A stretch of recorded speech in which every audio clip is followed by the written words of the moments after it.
Okay, hello again. I'm actually sat in a bar at Newcastle at the Haymarket called the Crow's Nest at the moment.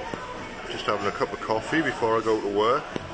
And just to prove it, there's the clock on the church opposite. And what I've been doing is coming up with this is what I do with my coffee. It's making notes and putting down my thoughts on various topics, but this is about the nature of reality and consciousness, basically.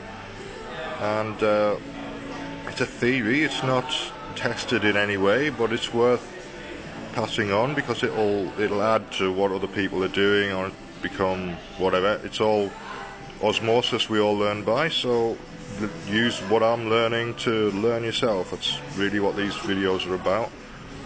So what I came up with here in the last 10 minutes or so is reality is a combination of science, physical objective reality, and consciousness. So reality isn't just reality, it's reality plus consciousness, or physical reality plus some form of unknown thing that we'll call consciousness for the sake of argument. And on an individual level, that can mean you see things through the perspective of your personal experience. And your personal experience is influenced by the social norms in the society that you grow up in. So it's the physical science plus personal experience plus social norms on an individual level. On a group level, we've got science or physical measurable reality plus personal experience plus social norms, but the percentages are different on that one. I put 30, 30, 30 in there. It should be 33, but for the sake of argument 30. Keeps things simple.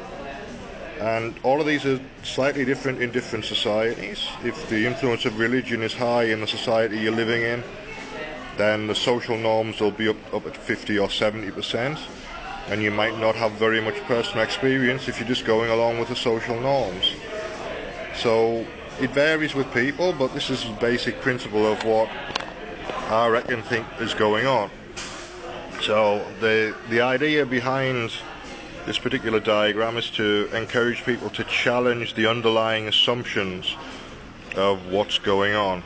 And if you're living in a world where social norms are dictating the way you think, and you don't necessarily know whether those social norms are based on any kind of reality or based on somebody's version of reality from the 1930s or the 1820s or the 1720s or whatever it is.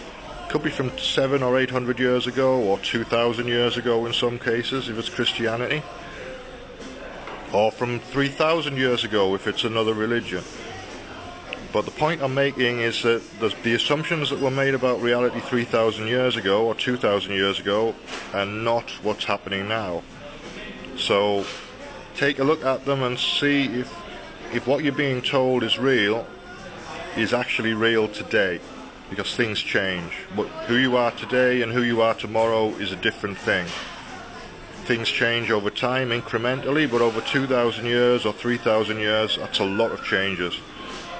And I'm just encouraging myself and you, if you're watching, to take a look at the social norms that you're living within.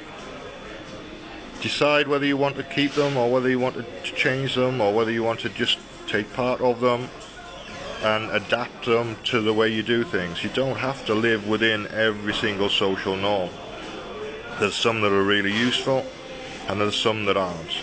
In the 1930s in Germany, the social norm was Nazism, and nobody's in favour of Nazism and racism. But the slave trade existed till 200 years ago. That was a social norm. We don't want that anymore. We challenged that and got rid of it because it's not acceptable, it's not reality, it's not reasonable. So there's other things that need to be challenged, there's other things that need to be changed.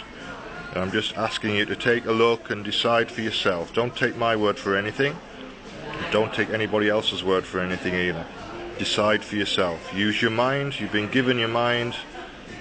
It exists as consciousness, and you exist within your mind to a certain extent. Your physical body is an extension of your mind, in my personal view of reality. So what you do with your mind dictates how your physical body is, how your health is, how your emotional state is, and how you respond to people. Anyway, that's just a short 5-minute video. This is what I do when I'm drinking my coffee, and it's what you could be doing when you're drinking your coffee as well.